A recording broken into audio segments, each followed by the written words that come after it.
Election committee నిర్ణయాల మేరకు parliament కోనసీమలోనే ఉంటుందని, రెవెన్యూ పరమైన పరిపాలనా విధానాలు రాజమండ్రిలో కొనసాగుతాయని మీడియా పరంగా ప్రజల అవగాహన కోసం వివరించడం జరిగిందని, ప్రజలకు పరిపాలన రెవెన్యూ పరంగా వివరించడానికి తప్పుగా మార్చి తప్పుడు స్టేట్మెంట్లు ఇస్తూ వ్యక్తిగత విమర్శలు చేస్తూ ఊరుకునేది లేదని, నియోజకవర్గం రెవెన్యూ పరిధి మార్పుపై నేను దుష్ప్రచారం చేశాననడం పూర్తిగా అవాస్తవమని ఎమ్మెల్సీ తోట త్రిమూర్తులు మీడియాకు వివరించారు.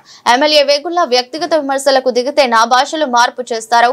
అధికార మదంతో కూటమి నాయకులు నైతిక దాడులకు దిగుతున్నారు.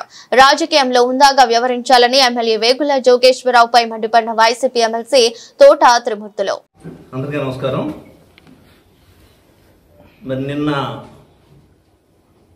జోగేశ్వరరావు గారు ఎమ్మెల్యే గారు, అదేవిధంగా లీలాకృష్ణ గారు కూడా ప్రెస్ మీట్ పెట్టి మాట్లాడుతూ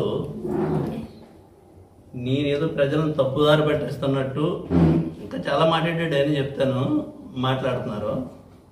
అయితే అంత ఊగిపోతూ మాట్లాడవలసినటువంటి అవసరం కానీ, లేకపోతే అంత వ్యక్తిగతమైనటువంటి పదాలు కూడా మాట్లాడేటువంటి అవసరం ఏమొచ్చింది? నేను చెప్పినటువంటి మొన్న మీ అందరికీ చెప్పినటువంటి ప్రెస్ మీట్లో నేను చెప్పినటువంటి విషయాల్లో అమలాపురం పార్లమెంట్లో ఉన్నటువంటి మనం రెవెన్యూ పరమైనటువంటి విషయాలు, పరిపాలనా పరమైనటువంటి విషయాలు రాజమండ్రి వెళ్ళి పార్లమెంట్ అనేటువంటిది అమలాపురంలోనే ఉంటుంది అనేటువంటి దాని మీదే చెప్పాను. కానీ ఇంకొక విషయాలు ఏమన్నా నేను జోగేశ్వరరావు గురించి కానీ, అతని గురించి కానీ, ఇతని గురించి కానీ ఏమన్నా మాట్లాడినటువంటి సందర్భాలు అయితే ఏమైనా ఉన్నాయా? సరే, లీలాకృష్ణ గారు అంటే ఆయన చాలా పెద్ద ఆయన గురించి మాట్లాడేటువంటి స్థాయి మంది కాదనుకో, మాట్లాడే రోజు వస్తుంది అప్పుడు మాట్లాడతాను, అంతేగాని. అయితే ఈరోజు జోగేశ్వరరావు అంత ఊగిపోయి మాట్లాడేసి అంత వీరంగం చేసేవలసినటువంటి అవసరం ఏమొచ్చింది? అప్పుడు ఉండేటువంటి ఆ ప్రభుత్వంలో తీసుకున్నటువంటి పరిపాలనా పరమైనటువంటి నిర్ణయాలు ఆ ప్రభుత్వం తీసుకుంది. ఈ ప్రభుత్వం మారిన తర్వాత ఇప్పుడు తీసుకునేటువంటి నిర్ణయాలు ఈ ప్రభుత్వం తీసుకుంది.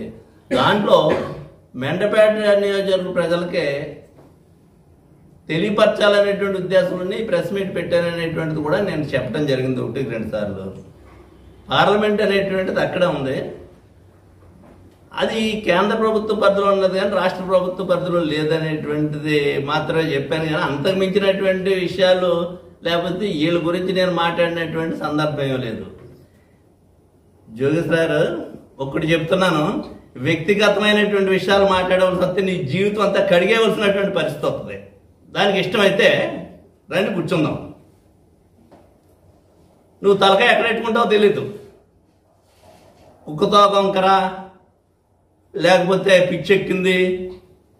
పిచ్చి నీకెక్కింది, నీకు పిచ్చి ఎక్కింది కాబట్టే నువ్వు ఆ రకంగానే